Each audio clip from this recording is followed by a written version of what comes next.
Good morning friends. आज हम लोग अपने सेकेंड चैप्टर की तरफ आ रहे हैं, चैप्टर 2, जिसमें बेसिक अकाउंटिंग टर्म्स की बातें बोली गई है। दोस्तों, इसमें बहुत सारे ऐसे शब्द हैं, बहुत सारी ऐसी टर्मिनोलॉजी है जिसकी तरफ हम लोगों को विशेष ध्यान देना होगा, क्योंकि उन शब्दों के बिना हम लोग कभी भी आगे नहीं बढ़ पाएंगे। हमें पूरे अकाउंट्स में इन शब्दों के साथ आगे गुजरना पड़ता है। हमें पूरे अकाउंट्स करते समय इन सारे वर्डिंग को ध्यान देना पड़ता है, जिनके बिना हम लोग कभी भी अकाउंट्स को आगे प्रॉपर वे में नहीं समझ सकते हैं। तो दोस्तों, अगर हमें अच्छी तरह समझना है तो इन शब्दावली को समझना है, जो अपने को यहाँ पे बोला है कि यहाँ पे basic accounting terms. Basic accounting terms का मतलब होता है कुछ शब्दावली। पहला, business transaction. What do you mean by business transaction? Business transaction किसे कहते हैं? दोस्तों, बिजनेस ट्रांजैक्शन का मतलब होता है कि दो पार्टियों के बीच में कोई ऐसे व्यवहार, दो पार्टियों के बीच में कोई ऐसे ट्रांजैक्शन जो आपस में एक दूसरे के साथ किए गए हों, जिन्हें हम मॉनेटरी टर्म्स में व्यक्त कर सकते हो, उसे हम बिजनेस ट्रांजैक्शन कहते हैं। जनरली बिजनेस ट्रांजैक्शन में होता है कि एक दुकानदार ने अपने कस्टमर को माल बेचा, एक दुकानदार ने दूसरे सप्लायर से माल खरीदा, खर्चे करे, पैसा लिया, पैसा दिया। These are the business transaction. This should be converted into the monetary terms और उन्हें सिस्टोमेटिक रूप से रिकॉर्ड करना है। तो बिजनेस में होने वाले सारे व्यवहार, बिजनेस में होने वाले व्यवहार का मतलब होता है दोस्तों, माल खरीदना, माल बेचना, पैसा आना, पैसा जाना। जो फिनेंशियल ट्रांजेक्शन होते हैं दो पार्टियों में, दो पक्षदार में, उसे अपन बिजनेस ट्रांजेक्शन कहते हैं। तो दोस्तों, यहाँ पे अपनी पहली लाइन की बात हुई कि फाइनेंशियल ट्रांजैक्शन में क्या क्या चीजें आएगी। The term business transaction means a financial transaction और an economic event entered into by two parties that initiates the accounting process of recording it in the books of accounts of the enterprises. दो party के बीच में किए गए व्यवहार, जिन्हें हम फाइनेंशियल ट्रांजैक्शन कह सकते हैं, इकोनॉमिक इवेंट कह सकते हैं, जो एक एंटरप्राइजेस की, एक बिजनेस की बही खातों में लिखने वाली बातें होगी। It is N financial statement expressed in terms of money. ये एक फाइनेंशियल इवेंट होता है जिसको हम पैसों में व्यक्त कर सकते हैं। Which brings A change in the financial position of the enterprises, जो आपकी एक एंटरप्राइजेस की फाइनेंशियल टर्म्स को, फाइनेंशियल पोजीशन को चेंज करे।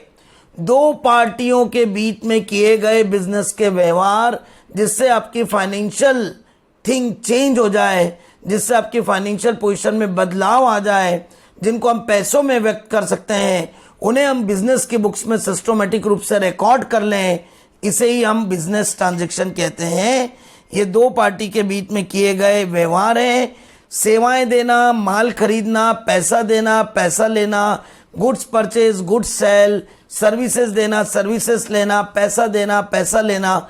These are the business transaction which are transacted between the two parties, which involve the financial part, which involve the economic event। जो दो पार्टियों के बीच में फाइनेंशियल ट्रांजैक्शन हो, इकोनॉमिक इवेंट हो, जिससे फाइनेंशियल पोजीशन बदल जाए, उसे बिजनेस में सिस्टमेटिक रूप से रिकॉर्ड करना ताकि हमारी स्थिति सामने आ पाए, उसे हम बिजनेस ट्रांजैक्शन कहते हैं।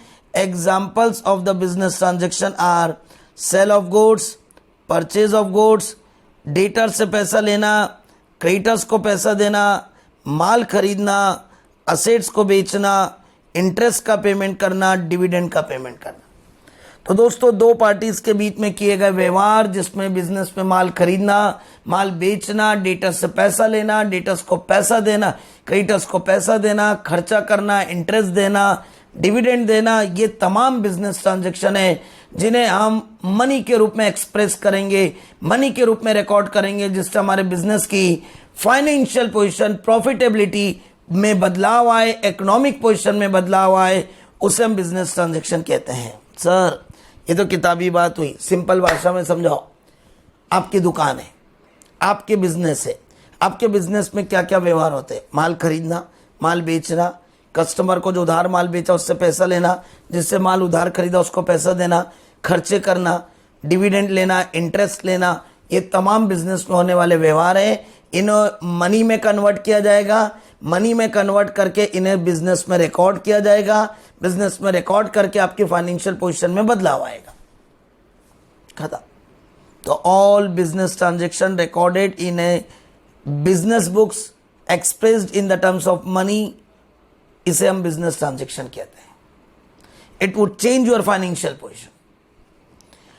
Characteristics of the business transaction. Characteristics मतलब वही डेफिनेशन को तोड़ दो, एक डेफिनेशन के टुकड़े टुकड़े में बात करो तो कैरेक्टरिस्टिक्स बन जाती है। पहला, it is concern with the money. All business transaction should be expressed in terms of money because we all know that the language of the accounting is the money. तो सारे बिजनेस के व्यवहारों को पहले आप आइडेंटिफाई करो, फिर उन्हें मनी मनी मनी पैसों की लैंग्वेज में कन्वर्ट करो और एक्सप्रेस करो। मतलब every transaction should B convert in terms of money. कोई भी बिजनेस का व्यवहार हो उसे पैसों में व्यक्त किया जाएगा। It arise out of the transfer of exchange of goods. ये बिजनेस ट्रांजेक्शन तब होंगे जब मैंने आपको माल बेचा हो या मैंने आपको सेवाएं दी हो। when I am giving the goods to the customer or when I am giving the services to the customer, और बदले में मैंने आपसे पैसा लिया हो, गुड्स कितने का दिया, सेवाएं कितने की दी, कितने पैसों की बात हुई, वो सब यहाँ पे बात है। It bring about A change in the financial position.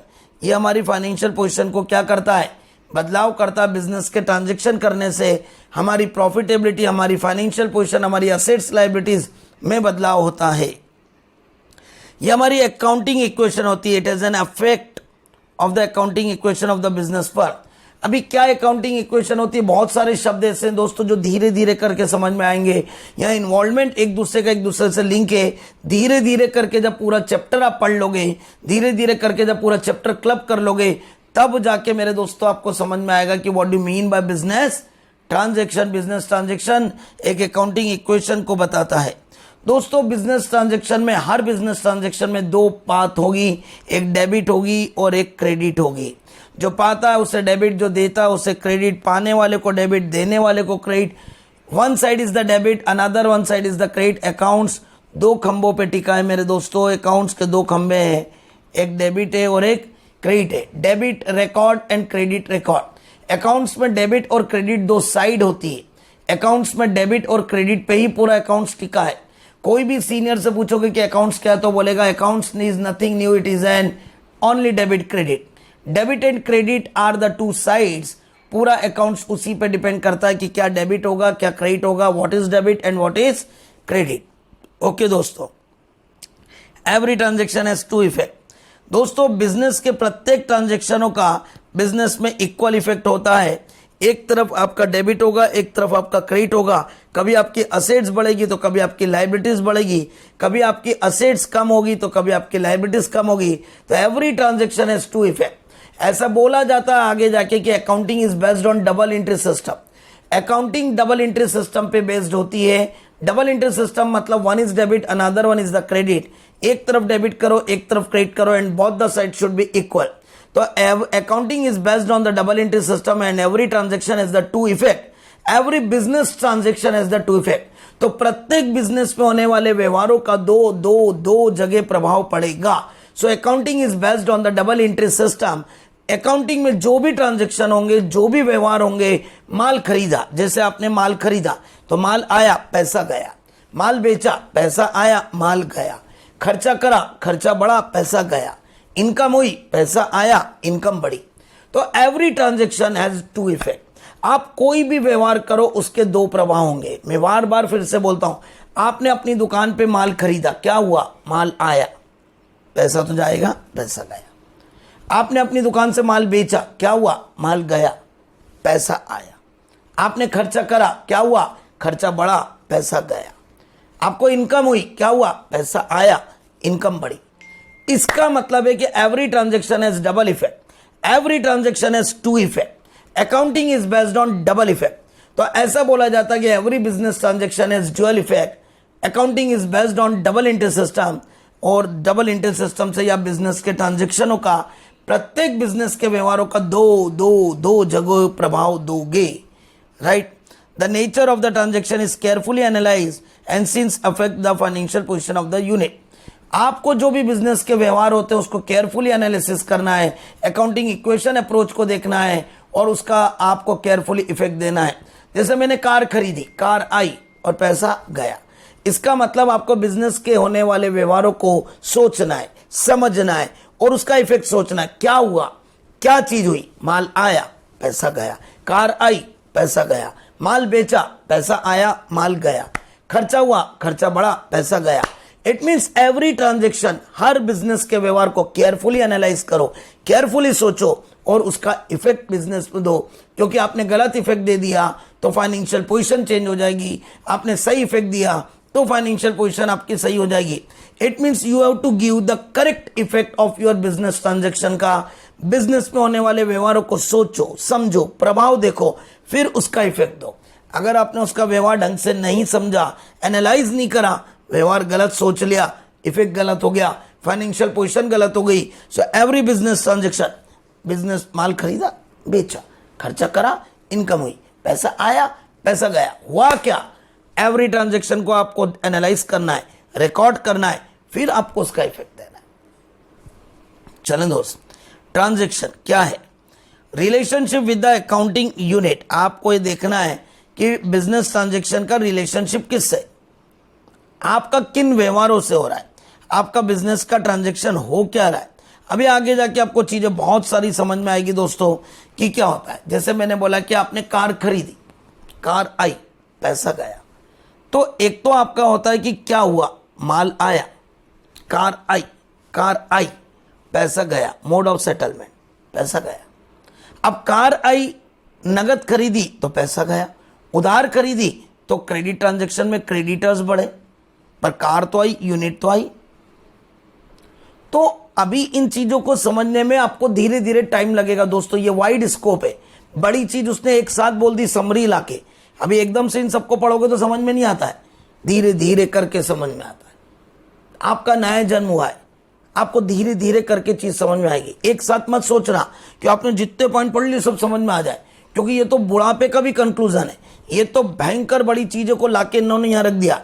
धीरे धीरे करके हम जाएंगे पीछे, फिर पीछे से आगे आएंगे और चीजें समझ में आएगी। अभी सिर्फ इतना करना है, बिजनेस के ट्रांजेक्शन क्या, माल खरीदा, माल बेचा, पैसा आया पैसा गया, खर्चा करा, कार खरीदी, दो इफेक्ट हुए।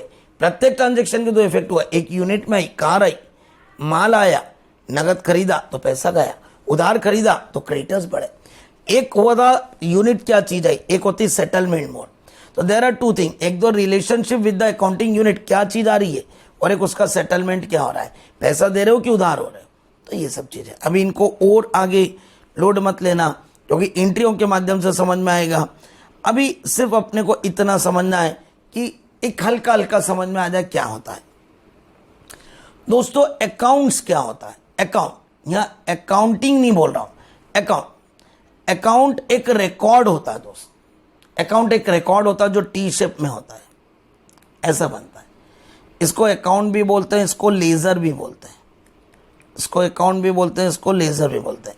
एक पर्टिकुलर चीज का खाता होता है, it is an record of transaction cash और credit under a particular head of account. जैसे मैंने खाता खोल दिया राम का,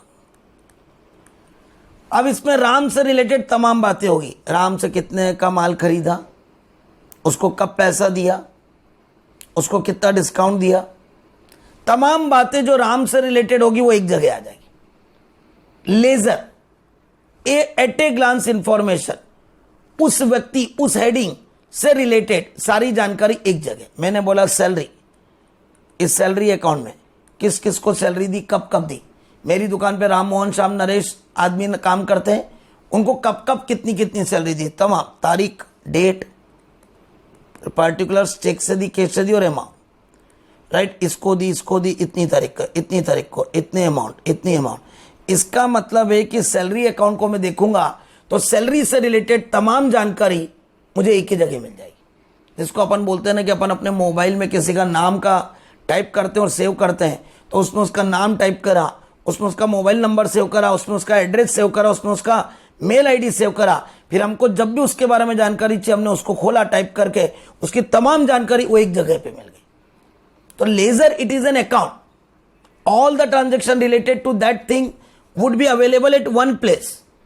It is prepared in the T shape form. T shape form, इसको डेबिट बोलते हैं और इसको क्रेडिट बोलते हैं। तो अकाउंट मतलब एक लेजर, अकाउंट मतलब एक खाता जिसमें उस पर्टिकुलर आइटम, पर्टिकुलर चीजों के बारे में जानकारी उसी जगह एक साथ इकट्ठी मिल जाएगी। तो तमाम जानकारी, तमाम बातें, तमाम चीजें एक साथ इकट्ठी उसी जगह पर एक साथ अवेलेबल हो जाएगी। दो साइड होती है इसमें, एक डेबिट होती है और दूसरी क्रेडिट होती है। One is the debit, another one is the credit side involve in this account. तो लेजर अकाउंट मतलब it is an account which is prepared in the T-shape form. There are two sides. One is the debit, another one is the credit. Left hand side is the debit, right hand side is the credit. All the information related to that particular heading are available at one place, so that we can collect the information for that thing at a glance. उस चीज से related तमाम जानकारी हमको एक ही जगह पे available मिल जाएगी, जिससे हमको कभी भी उसके बारे में जानकारी चाहिए तो हम तमाम जानकारियों को एक साथ एक जगह पर इकट्ठे प्राप्त कर पाएंगे। उसे हम बोलते हैं दोस्तों लेजर या ट्रांजैक्शन। जैसे सैलरी का खाता खोला, टेलीफोन का खाता खोला, बिजली के बिल का खाता खोला, पर्टिकुलर हेड खोला, इसको हम लोग उसी से, it not only shown the amount of transaction but also shows their effect and direction. इसमें केवल ट्रांजैक्शन को शो नहीं करते बल्कि उसका इफेक्ट भी बताते हैं। तो सीधी बात है, अकाउंट मतलब एक पर्टिकुलर, हर चीज का एक पर्टिकुलर अकाउंट खुलता है, उससे रिलेटेड तमाम जानकारी आपको हर जगह मिल जाती है उसी जगह। जैसे मेरे स्टूडेंट है, मान लो कर्णिका। अब कर्णिका ने कब मेरा बैच ज्वाइन करी, कब उसने फीस दी, उसकी टोटल फीस कितनी बनती, कब कब फीस आ गई। कर्णिका ने मेरे को 2 महीने बाद बोला सर मैंने कितनी फीस थी, मेरी कितनी आ गई जरा बताओ। तो मैं कुछ नहीं देखूंगा, उसका लेजर, उसका अकाउंट खोलूंगा और बोलूंगा कर्णिका आपकी इतनी फीस थी, आपने इस तारीख को ज्वाइन करा, इतने पैसे दे दिए, इतने बाकी दे दो। इसका मतलब when we want to collect the information at a glance of a particular item और the particular person, we can collect the information at a glance from that ledger, from that account. It is prepared in the T-shape form. There are two sides. One is debit, another one is the credit. Left hand side is the debit, right hand side is the credit side. Is that clear? Ram, Mohan, Shyam, Naresh, electricity, telephone, इन तमाम अलग अलग आइटमों के अलग अलग laser, अलग अलग अकाउंट बनते हैं जिनमें उनसे रिलेटेड तमाम जानकारी एट ए ग्लांस एक ही जगह पर हमें अवेलेबल हो पाती है दोस्तों। चलें दोस्तों आगे। अब हम दोस्तों बात करते हैं, बिजनेस की बातें करते हैं। Business, what do mean by capital? सोचो दोस्त, आज इस टिबड़ेवाल क्लास को चालू करने में मैंने 5 लाख रुपए नगद लगाए। मैंने मेरी दुकान कपड़े की खोली, उसको चालू करने में 5 लाख नगद लगाए। क्या कोई भी बिजनेस बिना पैसों के चालू होता है? नहीं होता है। तो whatever amount invested by the owner in the business to start up the business is known as capital. जो भी पैसा मालिक द्वारा अपने बिजनेस को चालू करने में लगाया जाता है उसे कैपिटल कहते हैं। यह कैपिटल 2 तरीके से होती है, कैपिटल इन कैश और capital in kind. Capital in cash का मतलब ये होता है मेरे दोस्तों कि आपने जो पैसा लगाया वो नगद में लगाया तो उसे कैपिटल इन कैश कहते हैं। बट अगर आपके घर पे टेबल कुर्सी पड़ी थी और आपने दुकान खोली और आपको लगा टेबल कुर्सी की जरूरत है तो आपने बाजार से नहीं खरीदी, अपनी टेबल कुर्सी ले जाके वहां रख दी। तो जब मालिक ने अपने घर की कोई असेट्स, अपने घर का कोई सामान अपने बिजनेस में ले जाके रख दिया, क्योंकि उसके पास अभी वो खरीदने के लिए ज्यादा साधन पैसा नहीं था, तो उसने जो अपने घर पे अवेलेबल चीज थी वो ले जाके दुकान पे रख दी। वो भी तो उसने पर्सनल तौर पे अपने बिजनेस में कन्वर्ट कर दी। तो what ever thing owner converted his personal thing into the business thing is also known as capital, but this is known as capital in kind, capital in वस्तु, capital in kind। तो जब मालिक द्वारा अपने business को चालू करते समय नगद पैसा लगाया जाता है, इधर इन कैश और इन चेक और कैश एक ही बात है, तो उसे बोलते हैं कैपिटल इन कैश और बैंक। बट जब मालिक ने अपने घर की कोई वस्तु, अपने घर की कोई आइटम, अपने घर का कोई फर्नीचर, अपने घर की कोई भी चीजें बिजनेस में लाके रख दी और उसको बिजनेस में यूज कर रहा है तो उसे बोलते हैं कैपिटल इन काइंड।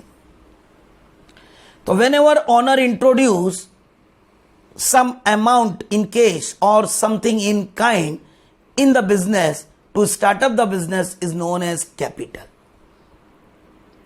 तो when the owner invested his amount into the business to start up the business to running the business is known as capital. जब भी मालिक द्वारा अपना कोई पैसा लगाकर अपने बिजनेस को चालू किया जाता है तो उसे कैपिटल कहते हैं। अगर उसने नगद लगाया तो कैपिटल इन कैश, उसने वस्तु के रूप में लगाया तो कैपिटल इन काइंड कहलाता है।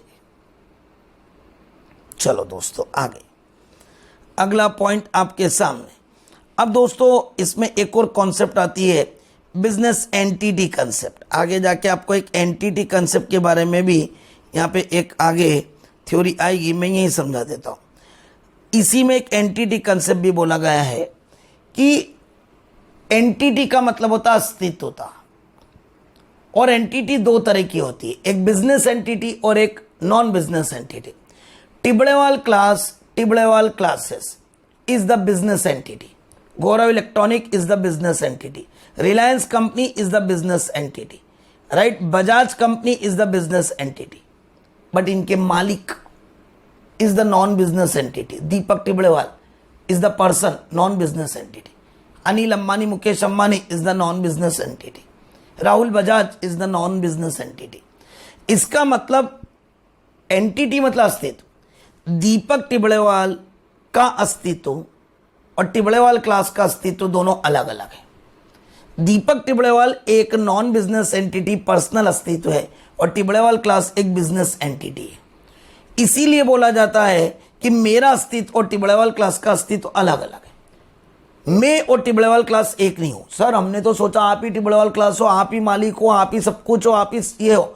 नहीं दोस्तों, मेरा अस्तित्व अलग है और मेरा बिजनेस का अस्तित्व अलग है।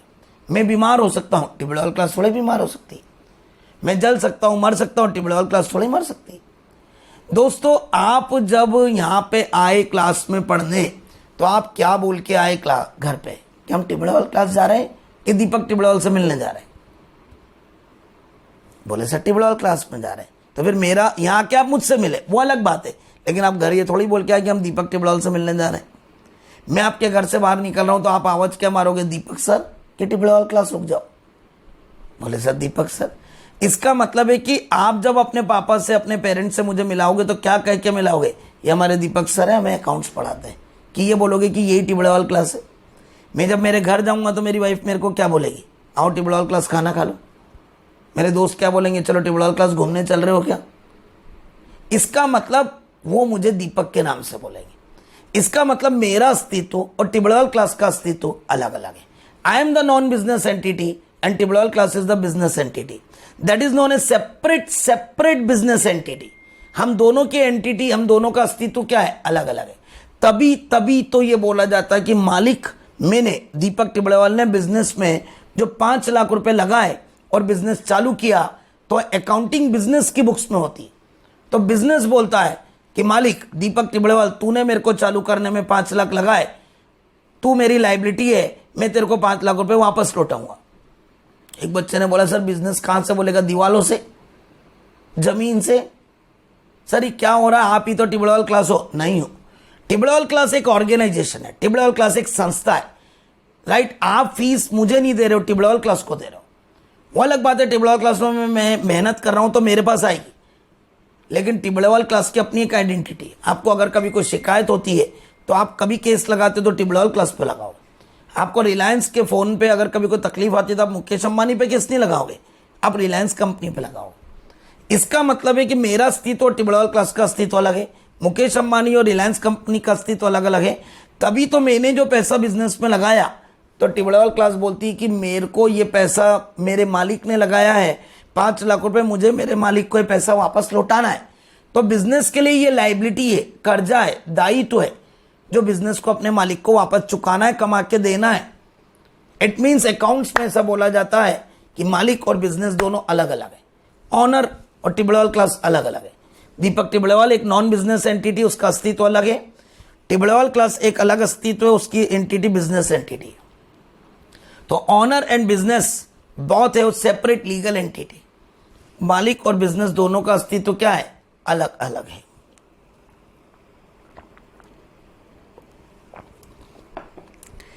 इसीलिए ये बोला जाता है कि बिजनेस में कैपिटल मतलब क्या, एक लाइबिलिटी, एक कर्जा बिजनेस के ऊपर, मालिक के लिए। तो हम अकाउंटिंग जो करेंगे, वो बिजनेस की बुक्स में करेंगे। हम जो अकाउंटिंग करेंगे वो बिजनेस की बुक्स में करेंगे। तो बिजनेस बोलता है मेरे मालिक ने मेरे को चालू करते समय 5 लाख लगाए, तो मुझे मेरे मालिक को 5 लाख रुपए देना है, और जो कमाई होगी वो बिजनेस की होगी। बिजनेस फिर मेहनत करने वाले को मेहनताना देगा। तो ओवरऑल बात करें तो बिजनेस और मालिक का अस्तित्व अलग होता है, दोनों की सेपरेट एंटिटी होती है। Business entity Tibrewal class, non business entity Deepak Tibrewal. और that's why owner has introduce his capital into the business to start up the business, that is the liability of the business in favour of the owner. तो दोस्तों चले हम capital को समझे, entity को समझे। Entity मतलब अस्तित्व। एंटिटी 2 तरह की होती है, एक बिजनेस एंटिटी, एक non business entity.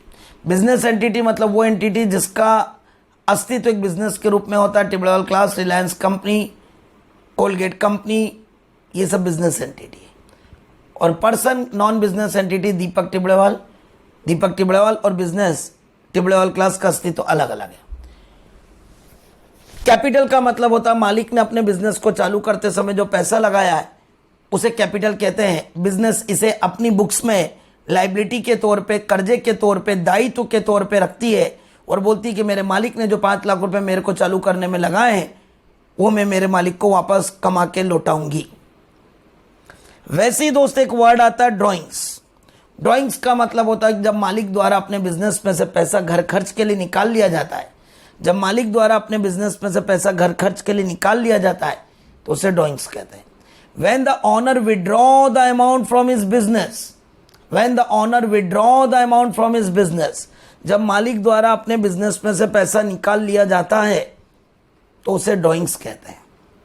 When the owner withdraw the amount from his business, it is known as drawings.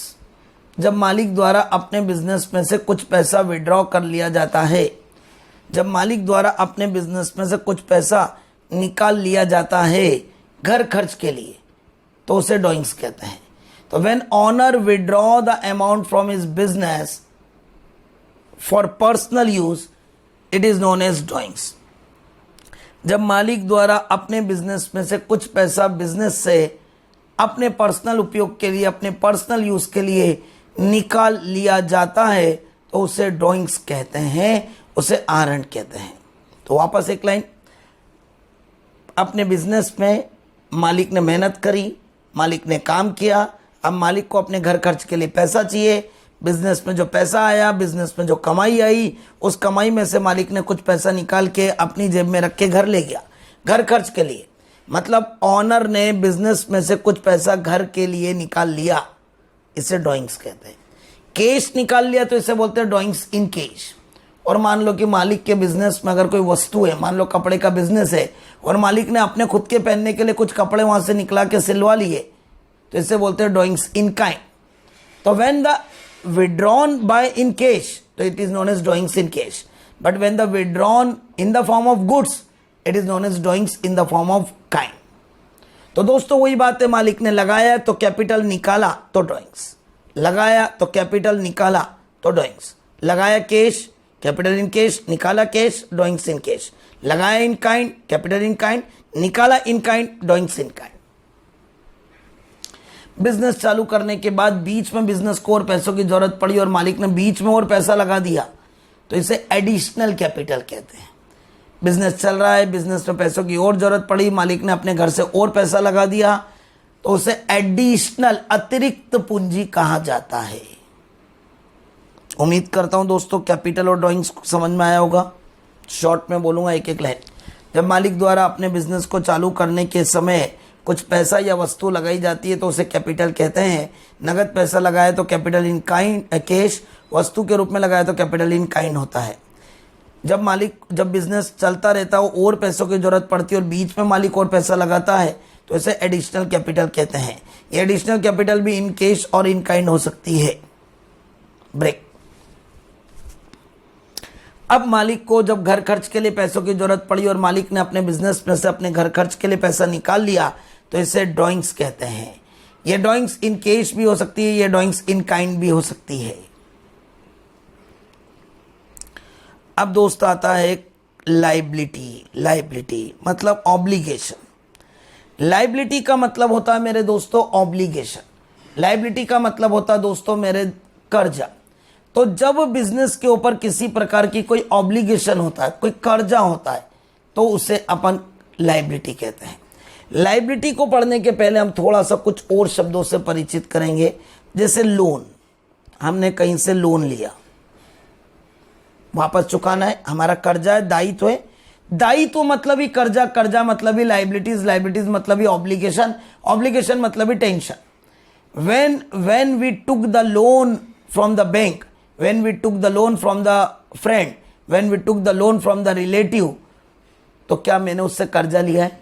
क्या मेरे को उसको चुकाना है? क्या मेरे ऊपर टेंशन है? क्या मेरे को दायित्व है? तो दायित्व मतलब हमको किसी को देना है, देना है, इसको कर्जा बोलते हैं। तो लाइबिलिटीज का एक सीधा सा अर्थ होता है कि हमको किसी को पैसा देना बाकी है, हमको किसी को पैसा देना बाकी है।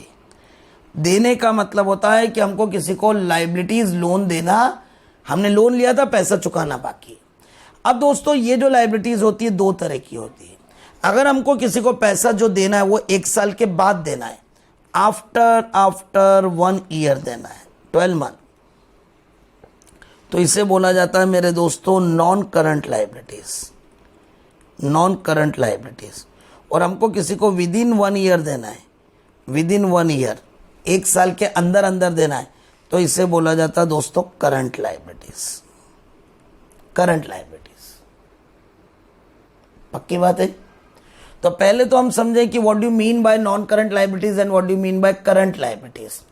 तो दोस्तों लाइबिलिटीज का मतलब होता है एक ऑब्लिगेशन, लाइबिलिटीज का मतलब होता है एक दायित्व, लाइबिलिटीज का मतलब होता है कर्जा। ये लाइबिलिटीज इंटरनल भी हो सकती है और एक्सटर्नल भी हो सकती है। इंटरनल मतलब अपने वालों को देना है, वही मालिक को जो पैसा देना है, capital, it is an internal liability. तो whatever owner introduce the business, whatever owner introduce the amount into the business, and business बोलता है कि मुझे तुझे देना है, तो मालिक तो अपना ही है, that is known as internal liability. But अगर हमने दूसरों से लोन लिया और उसको पैसा देना बाकी है, तो ये एक्सटर्नल लाइबिलिटीज। तो लाइबिलिटीज मतलब कर्जा, लाइबिलिटीज मतलब दायित्व, लाइबिलिटीज मतलब obligation, and that liabilities would be divided into 2 parts. One is the internal, another one is the external. Internal liability is known as a मालिक को पैसा देना बाकी है। External liabilities is known as बाहरी दोस्तों, बाहरी लोगों को, बैंक को देना बाकी है। फिर इन लाइबिलिटीज को 2 हिस्सों में बांटा है कि अगर वो कर्जा, अगर वो दायित्व हमें 1 साल के बाद चुकाना है, तो उसे एक्सटर्नल लाइबिलिटीज कहते हैं।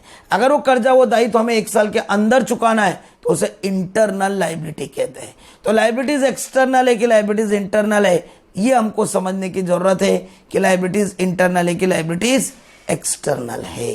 चले दोस्तों, non current liabilities which is payable after a period of 1 year. दोस्तों ये रहा, non current liabilities is that liabilities which is payable after a period of more than 1 year from the end of the accounting year.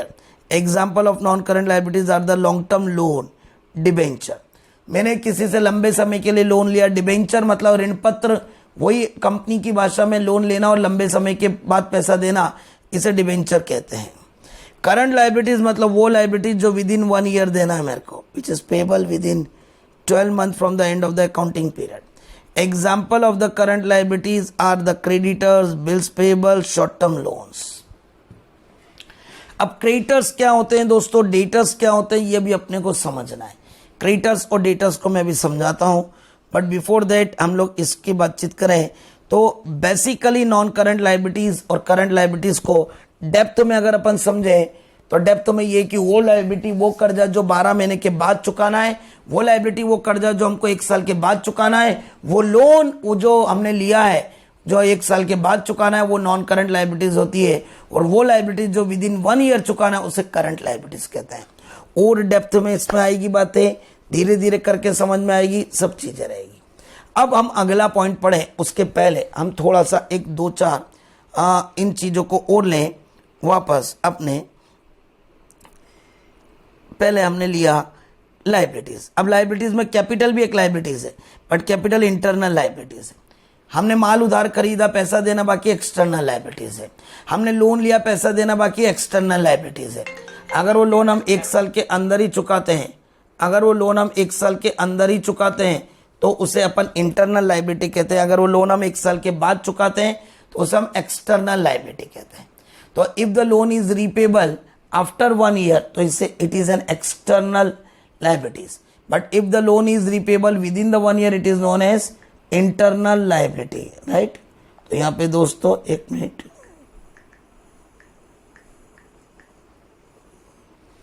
तो यदि loan मैंने 1 साल के बाद चुकाया हो तो इसे एक्सटर्नल चुकाना है तो एक्सटर्नल, और 1 साल के अंदर चुकाना है, 1 साल के बाद चुकाना है तो नॉन करंट लायबिलिटीज, और 1 साल के अंदर चुकाना है तो करंट लायबिलिटीज। अब दोस्तों हम लोग आते हैं असेट्स की तरफ। असेट्स क्या है दोस्तों? असेट्स किसे कहते हैं? बहुत बड़ी डेफिनेशन। असेट्स का मतलब होता है वो प्रॉपर्टी। देखो, लायबिलिटीज का मतलब होता है ऑब्लिगेशन, लायबिलिटीज का मतलब होता है कर्जा, असेट्स का मतलब होता है पावरफुलनेस। असेट्स का मतलब होता है हमारे पास कोई प्रॉपर्टी पड़ी है, मेरा मकान, मेरी बिल्डिंग, मेरी कार, ये मेरी प्रॉपर्टी है। मेरी दुकान पे स्टॉक पड़ा हुआ है, ये मेरी असेट्स है। तो मेरी प्रॉपर्टी, मेरी बिल्डिंग, मेरी कार, मेरी दुकान पे माल पड़ा हुआ है, ये मेरी असेट्स है। मेरे ऊपर कर्जा है, मैंने लोन ले रखा है, ये मेरी लायबिलिटीज है। मुझे किसी को चुकाना है, मुझे किसी को देना है, ये मेरी लायबिलिटीज है। मुझे किसी से लेना है, ये मेरी असेट्स है। मैंने किसी से लोन लिया, देना बाकी है, लायबिलिटीज। मैंने किसी को लोन दिया, मुझे उससे लेना बाकी है, असेट्स। तो assets means property, assets means ownership, assets means plus point, liabilities means कर्जा point, liabilities means obligation, liabilities means कर्जा, right? और assets means property. Assets are the properties. ये properties 2 तरह की होती है, tangible और intangible.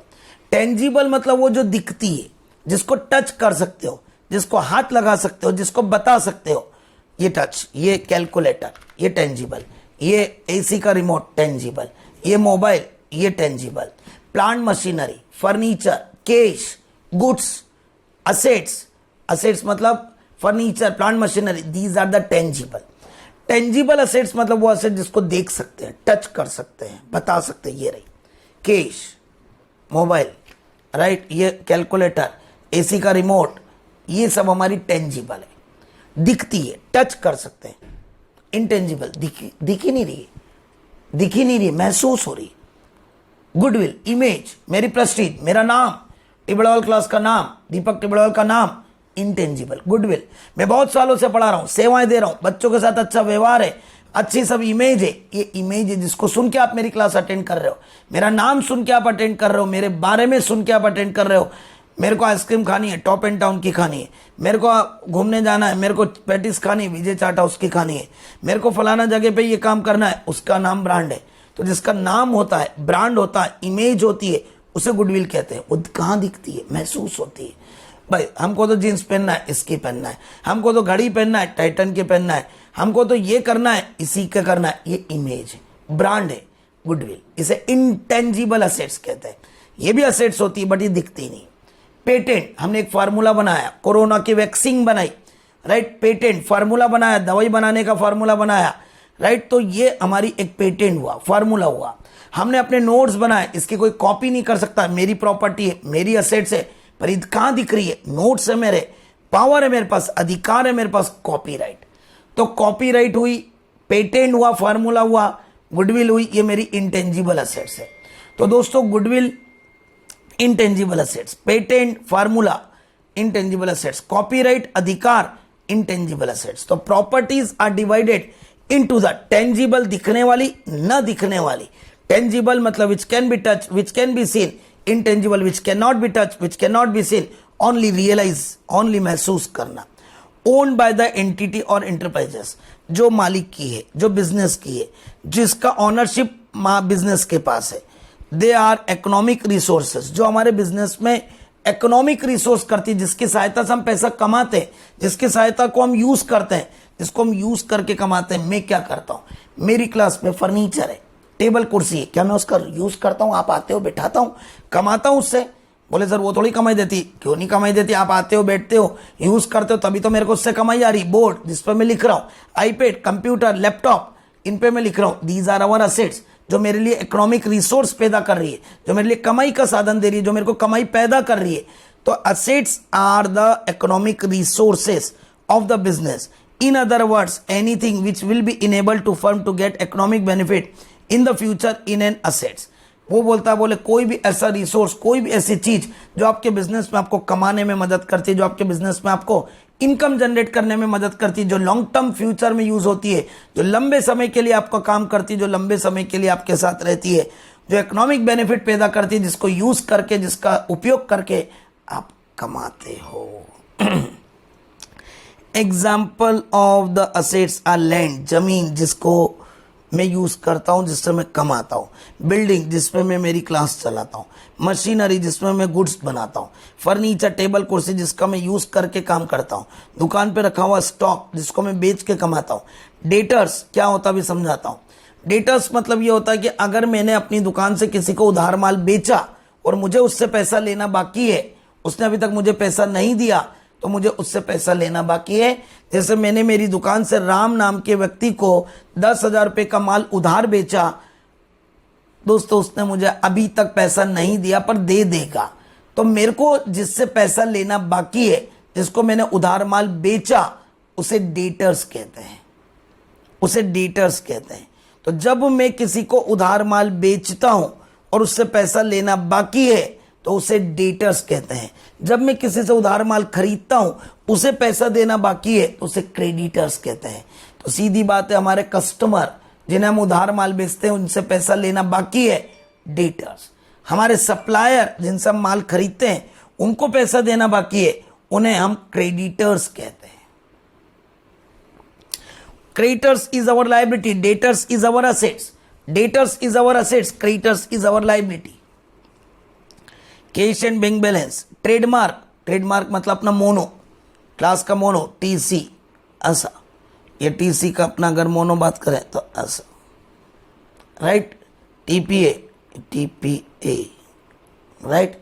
ये अपना mono, that is our trademark, mono. Reliance का मोनो, स्टेट बैंक ऑफ इंडिया का मोनो, कोलगेट का मोनो. हर किसी का एक मोनो होता है. कार के शोरूम, राइट, जैगुआर का, और अपने ऑडी का, अपना होंडा सिटी का, होंडा का, हुंडई का, मारुति का, सबका अपना एक मोनो होता है जिससे उसकी पहचान होती है, असेट्स होती है. Copyright, trademark, goodwill, these are our assets. विभिन्न विद्वानों द्वारा दी गई अपनी अपनी परिभाषा है. इसकी कैरेक्टरिस्टिक्स क्या असेट्स की. इट शुड बी ओन्ड, ये प्रॉपर्टी बिजनेस की ओन्ड होनी चाहिए, मतलब मालिकाना हक होना चाहिए. टेंजिबल, फिजिकली अगर दिखती है तो उसे फिजिकल बोलते हैं. इनटेंजिबल भी हो सकती है, राइट. इसमें it should have some value, उसके साथ कुछ वैल्यू होती है. जैसे फर्नीचर की कितनी वैल्यू, प्लांट मशीनरी की कितनी वैल्यू, मेरे पास ये चीज लैपटॉप की कितनी वैल्यू, कंप्यूटर की कितनी वैल्यू, ये रहती है. Again assets have been classified into two parts, non current and current. Non current मतलब वो असेट जो हमारे पास 1 साल से ज्यादा के लिए रहेगी. नॉन करंट मतलब वो असेट जो हमारे पास 1 साल से ज्यादा के लिए रहेगी. और करंट असेट्स मतलब वो असेट जो हमारे पास 1 साल से कम के लिए रहेगी. तो करंट असेट्स मतलब वो assets which is held in the business for less than 1 year, और नॉन करंट मतलब which is held for more than 1 year. तो दोस्तों मैं यहाँ पे अगर थोड़ा सा असेट्स को इलोबरेट करूं और आपके साथ में शेयरिंग करूं, तो assets have been classified into 2 part. पहले नॉन करंट असेट्स और दूसरी करंट असेट्स. ये more than 1 year, more than 1 year, और ये अप टू और less than 1 year, less than 1 year. पक्की बात है दोस्तों. अब दोस्तों नॉन करंट असेट्स अगेन 2 तरह की होती है. नॉन करंट असेट्स अगेन 2 तरह की होती है. एक होती है टेंजिबल और दूसरी होती है इनटेंजिबल. टेंजिबल असेट्स मतलब वो असेट जिसको मैं देख सकता हूं, जिसको मैं टच कर सकता हूं. टेंजिबल असेट्स मतलब which can be touch oblique seen. Land building, plant machinery, furniture fitting, these are the. यहाँ पर ये नॉन करंट क्या करंट भी हो सकती है. मैं इसको अगर केवल नॉन करंट बोलूं तो गलत होगा, मतलब मेरे को इसको दोनों तरीके से एरो बनाना चाहिए. मैं अगर इसका एरो यहां से बोलूं तो गलत होगा, राइट, क्योंकि टेंजिबल इनटेंजिबल तो दोनों हो सकती है दोस्तों, राइट. मैं यहाँ पे इसका असेट्स का ऐसा ही एरो बनाऊंगा यहाँ पे, क्योंकि मैं ये नहीं बोल सकता हूँ दोस्तों कि सिर्फ ये नॉन करंट ही होगी, क्योंकि ये करंट भी हो सकती है। टेंजिबल मतलब which can be touch oblique seen, furniture fitting, cash, cash, stock, cash, stock. अब दोस्तों अगर मैं बातचीत करूं तो ये कैश, स्टॉक, ये सब क्या है? करंट असेट्स है। और लैंड बिल्डिंग, ये सब क्या है? Non current assets. तो first we have to categorise the assets non current and current. Non current मतलब 1 साल से ज्यादा और करंट मतलब 1 साल से कम। असेट्स को एक और तरीके से बांटा जा सकता है, टेंजिबल और इनटेंजिबल। टेंजिबल मतलब जो दिख सकती है, और इनटेंजिबल जो दिख नहीं सकती है, विच can not be touch, which can not be touch, which can not be touch.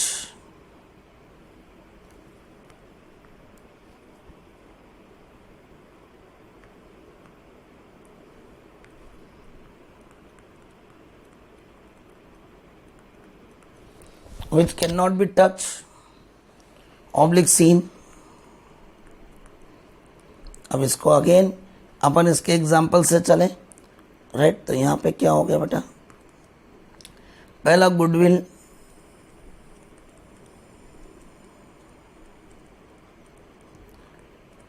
Copyright,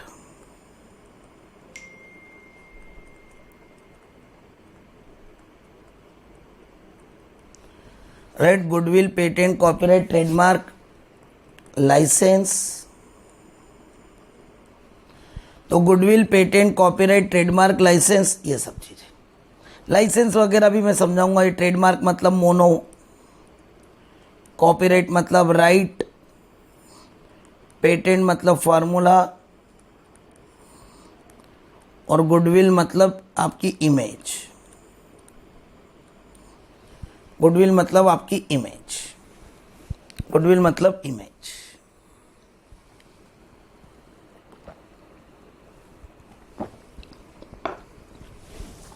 goodwill मतलब इमेज, पक्की बात। तो यहां पे अगर अपन बातचीत करो तो असेट्स, तो assets have been classified into 2 part. One is non current assets, second is current assets. Current assets को बातचीत करें तो वो असेट जो 1 साल से कम के लिए होती है, और नॉन करंट असेट्स मतलब वो असेट जो 1 साल से ज्यादा के लिए होती है। तो दोस्तों हमको यहाँ पे बेसिकली ये देखना है कि असेट्स मतलब वो जो हमारी प्रॉपर्टी होती है, owned by the enterprises, ownership होती है इसमें। दूसरी बात इसमें यह रहती है कि वो हमारे इकोनॉमिक रिसोर्स पैदा करती है, कमाई का साधन पैदा करती है। ये 2 तरह की होती है, एक नॉन करंट मतलब 1 साल से ज्यादा के लिए, और करंट मतलब 1 साल से कम के लिए। जो असेट्स अपनी होती है वो टेंजिबल भी हो सकती है, इंटेंजिबल भी हो सकती है। टेंजिबल मतलब वो जो दिख सकती है, टच कर सकते हैं। इंटेंजिबल मतलब वो जो दिख नहीं सकती है, केवल महसूस कर सकते हैं।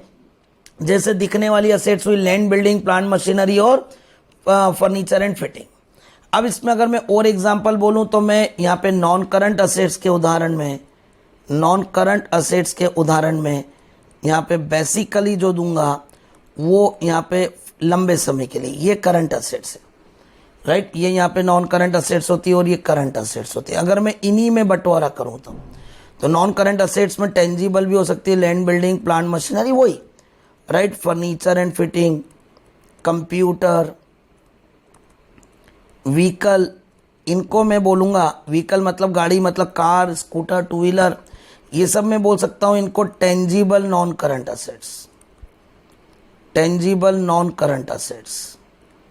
आप इन सब के नाम से भी परिचित हो। लैंड, बिल्डिंग मतलब भूमि भवन, प्लांट, मशीनरी मतलब मेरी फैक्ट्री में मशीनरी, फर्नीचर, फिटिंग्स मतलब मेरे यहाँ फर्नीचर और फिटिंग्स, कंप्यूटर मतलब समझते ही है, व्हीकल मतलब कार, 2 व्हीलर, 4 व्हीलर, तमाम चीज। These are known as tangible non current assets. ये मेरे बिजनेस में दिखती है, टच कर सकता हूँ और लंबे समय के लिए रहती है। ये मेरे बिजनेस में दिखती है, टच कर सकता हूँ, लंबे समय के लिए होती है। ये मेरे बिजनेस में 1 साल से ज्यादा के लिए रखाती है। इसी का सेकेंड पार्ट 6, राइट, इनटेंजिबल। यहां पे अगर मैं बातचीत करूं इसी का सेकेंड पार्ट, तो गुडविल, इसको भी अपन यहां पे बात करेंगे। गुडविल, पेटेंट, कॉपीराइट, ये भी नॉन करंट होती है क्योंकि ये लंबे समय के लिए रहती है। ट्रेडमार्क मतलब मोनो, मोनो, ट्रेडमार्क मतलब मोनो, ट्रेडमार्क, ट्रेडमार्क, इसको बोलते हैं इनटेंजिबल, नॉन करंट असेट्स। तो दोस्तों ये है टेंजिबल नॉन करंट असेट्स और ये है इनटेंजिबल नॉन करंट असेट्स। और करंट असेट्स में जो आता है दोस्तों वो अलग ही चीज आती है। करंट असेट्स मतलब वो असेट्स जो हमारी 1 साल से कम के लिए रखाई है। It is less than 1 year, it is held less than 1 year.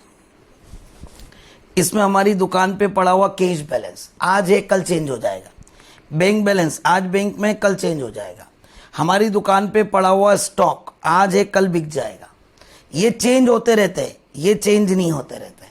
Non current मतलब जो 1 साल के अंदर अपना रूप चेंज नहीं करेंगे। नॉन करंट मतलब जो 1 साल के अंतर्गत कैश में कन्वर्ट नहीं होंगे। नॉन करंट मतलब which would be converted into cash और डाइल्यूट आफ्टर 1 ईयर।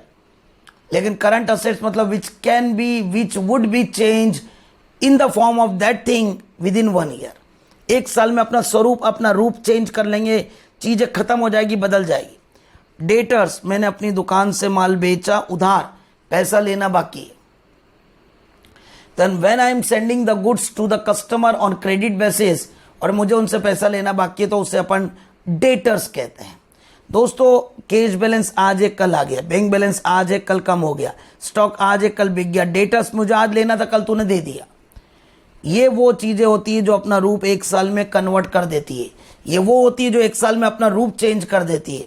तो करंट असेट्स मतलब वो असेट्स जो 1 साल के अंदर अंदर अपना स्वरूप अपना रूप चेंज कर देती है, जो 1 साल में अपने आप में बदलाव कर देती है, जो हमारी प्रॉपर्टी तो होती है, जो हमारी असेट्स तो होती है, जिससे हम कमाते तो हैं, जो हमारे पास एक ओन चीज होती है, बट वो रूप क्या हो जाता है, 1 साल में बदलाव हो जाता है। नॉन करंट असेट्स वो असेट्स होती है जिसका रूप बदलाव 1 साल के बाद होता है, जो अपने आप में चेंज 1 साल के बाद करते हैं। नॉन करंट असेट्स में आपकी टेंजिबल भी हो सकती है, इनटेंजिबल भी हो सकती है। मैं ये नहीं बोलता हूं कि यहां पे टेंजिबल नहीं होगी, ये सब चीजें भी टेंजिबल है, ये सब चीजें भी टेंजिबल है। तो करंट असेट्स में भी टेंजिबल, करंट असेट्स में भी टेंजिबल, बट दोस्त इनटेंजिबल असेट्स करंट असेट्स नहीं होती है। मतलब अगर मैं बोलूं तो नॉन करंट असेट जो होती है, नॉन करंट असेट जो बोली हुई है वो नॉन करंट असेट्स में करंट 1 साल से ज्यादा के लिए बात बोली है। बट टेंजिबल करंट भी हो सकती है और नॉन करंट भी हो सकती है, बट इनटेंजिबल सिर्फ नॉन करंट होगी। तब दोस्तों हम कंफ्यूज नहीं हो। नॉन करंट मतलब वो असेट जो 1 साल से ज्यादा के लिए होती है। नॉन करंट में 2 पार्टीशन, टेंजिबल भी हो सकते हैं, इनटेंजिबल भी हो सकते हैं। करंट असेट्स मतलब वो जो 1 साल के लिए होती है, जिसमें सिर्फ आपका टेंजिबल ही होता है, नॉन टेंजिबल इनटेंजिबल नहीं होता है।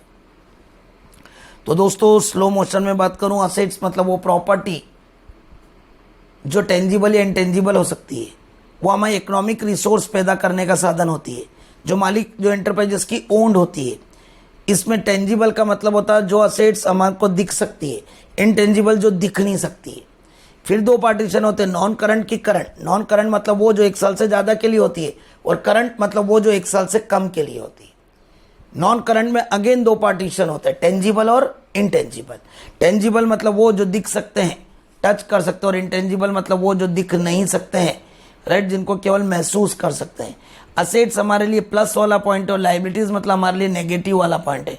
तो जो हमारे दिमाग में ऑब्लिगेशन है, जो हमारे दिमाग में टेंशन है, जो हमारे लिए कर्जा है, उसको दोस्तों हम लोग बोलेंगे कि वो हमारे लिए लाइबिलिटीज है, और जो हमारे लिए प्रॉपर्टी है वो हमारे लिए असेट्स है। मेरा प्लॉट, मेरी बिल्डिंग, मेरा फर्नीचर, मेरी कार, मेरी असेट्स, मेरा कंप्यूटर, मेरी दुकान पे पड़ा हुआ स्टॉक, मुझे किसी से पैसा लेना है, मेरे बैंक बैलेंस, ये सब मेरी असेट्स है। मेरा कर्जा, मेरा दायित्व, मेरा लोन, मेरे सप्लायर को पैसा देना बाकी है, ये सब मेरे लिए क्या है, लाइबिलिटीज है। मालिक ने जो पैसा लगाया उसे कैपिटल कहते हैं, मालिक ने जो पैसा निकाला उसे ड्रॉइंग्स कहते हैं। तो दोस्तों ये कुछ टर्मिनोलॉजी हमने आज देखी है, कल हमें इन्हें फिर से रिवाइज करेंगे और फिर से हम इन्हें आगे बढ़ते हुए बातें को करेंगे। आज के लिए दोस्तों हम इतना रखते हैं। धन्यवाद। उम्मीद करता हूं कि मैंने पूरा लेक्चर आपको बिल्कुल कॉन्सेंट्रेट एटीट्यूड में लिया है, ताकि आप कहीं भी किसी भी प्रकार से कोई मस्ती मजाक के मोड में नहीं आओ, और आप लोग बिल्कुल कॉन्सेंट्रेट इस लेक्चर को यहाँ पे भी अटेंड कराए, आप घर पे भी जाके इसको वीडियो पे देखेंगे, ताकि आप 2 बार इस लेक्चर को देखोगे तो आपको अच्छा लगेगा। अभी आपको हर लेक्चर को 2 बार देखना पड़ेगा दोस्त, क्योंकि आपका नया जन्म हुआ है, आपको अकाउंट्स की टर्मिनोलॉजी समझना है। पर जब आप पहली बार पढ़ोगे तो थोड़ा सा नयापन लगेगा, सेकेंड बार पढ़ोगे तो आपको अच्छा लगेगा। तो मेरी पर्सनल राय है कि please see the video at least 2 times और कॉन्सेंट्रेट, कॉपी लेकर बैठो, लिखते चलो, अपने की पॉइंट बनाओ, तब जाके आपको मजा आएगा। एक लेवल के बाद शायद आप मुझसे भी बड़े अकाउंट्स के ज्ञानी बन जाओगे दोस्तों। इसी उम्मीद के साथ आज का लेक्चर पैक कर रहा हूं। थैंक यू, कल मुलाकात करते हैं।